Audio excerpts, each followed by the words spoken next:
Imagine being the most celebrated orator of your time, a master of political strategy who once saved the Roman Republic from rebellion. Now picture witnessing that very republic crumble as ambition and revenge tear it apart. This was the tragic fate of Cicero, a man whose intelligence and ideals were no match for the ruthless power struggles of late Republican Rome. Despite his talents and commitment to the Republic, Cicero found himself ensnared in a brutal political battle among three of Rome's most powerful figures: Julius Caesar, Mark Antony, and Octavian. His downfall serves as a cautionary tale about the nature of Roman politics, where personal vendettas and shifting alliances overshadowed any philosophical ideal. Cicero's career began with immense promise. As a novus homo, a man from a non-noble family, he rose through the ranks of Roman politics thanks to his incredible rhetorical skill and his ability to navigate the complex political landscape. His defining moment came in 63 BCE when he uncovered and thwarted the Catiline Conspiracy, a plot to overthrow the Roman government. This victory made him a hero to the Senate and earned him the title Pater Patriae, or Father of the Fatherland. Cicero believed deeply in the ideals of the Roman Republic, viewing the Senate as the guardian of Roman law, tradition, and liberty. He dedicated his life to defending it from those who sought to undermine its authority. However, as the Republic began to crumble under the weight of civil wars and political rivalries, Cicero found himself increasingly out of step with the harsh realities of Roman power. The rise of Julius Caesar posed the first major threat to Cicero's vision of the Republic. Caesar, a brilliant general and politician, challenged Senate authority by forming a populist alliance with Pompey and Crassus, known as the First Triumvirate. As Caesar's popularity soared, so did his power, and Cicero grew increasingly alarmed. To Cicero, Caesar represented everything he feared: a leader who bypassed the Senate, appealed directly to the people, and accumulated power for himself. Despite his opposition to Caesar's rise, Cicero was powerless to stop it. Caesar's military victories and ability to sway the Roman masses rendered him untouchable. When Caesar was assassinated on the Ides of March in 44 BCE, Cicero was not part of the conspiracy, but he quickly endorsed the act. He viewed Caesar's death as a chance to restore the Republic and the Senate's power. But this endorsement proved to be a fatal miscalculation, as the Republic was too weakened by years of conflict, plunging Rome into further chaos. Following Caesar's death, Mark Antony, Caesar's loyal lieutenant, emerged as one of Rome's most powerful figures. Antony commanded the loyalty of Caesar's veterans and sought to consolidate power, positioning himself as Caesar's rightful successor.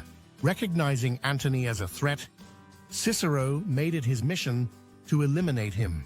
In a series of speeches known as the Philippics, Cicero unleashed a scathing attack on Antony, accusing him of tyranny and corruption.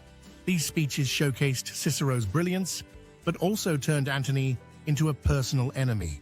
Believing he could rally the Senate and the people against Antony, Cicero was playing a dangerously high-stakes game. In a desperate attempt to defeat Antony, Cicero aligned himself with Octavian, Caesar's young heir, thinking he could manipulate the young man to neutralize Antony. However, Cicero vastly underestimated Octavian's ambitions.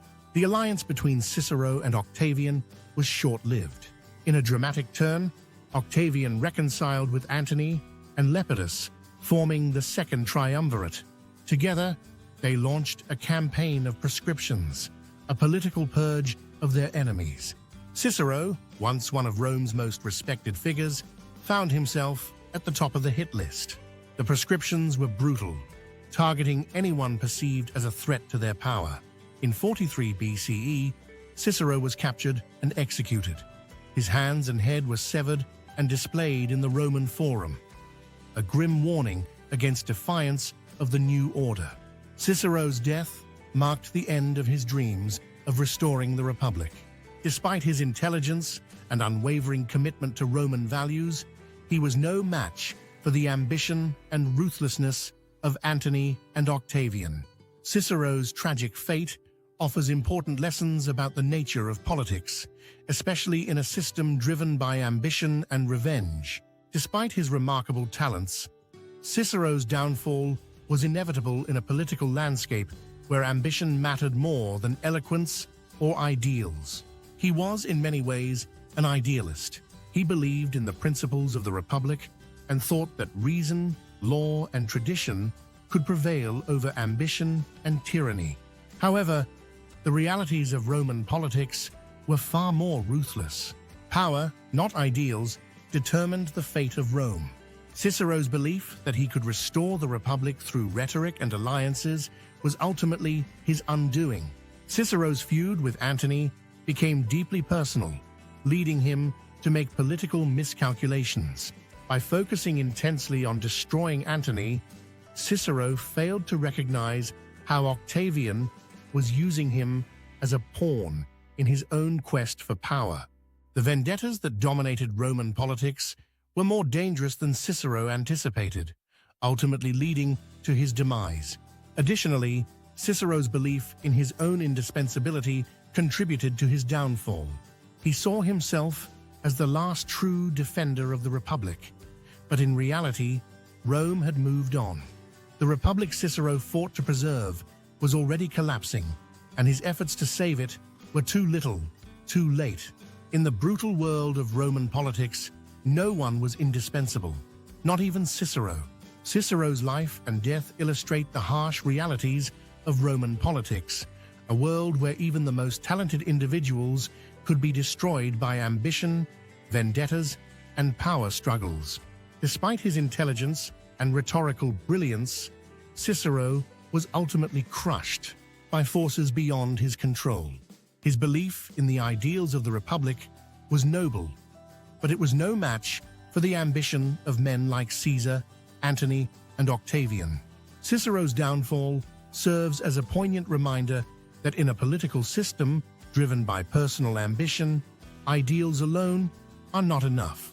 The ruthless power struggles of Rome destroyed one of its greatest minds, showing that in the end, the pursuit of power can leave even the most brilliant individuals with nowhere to stand.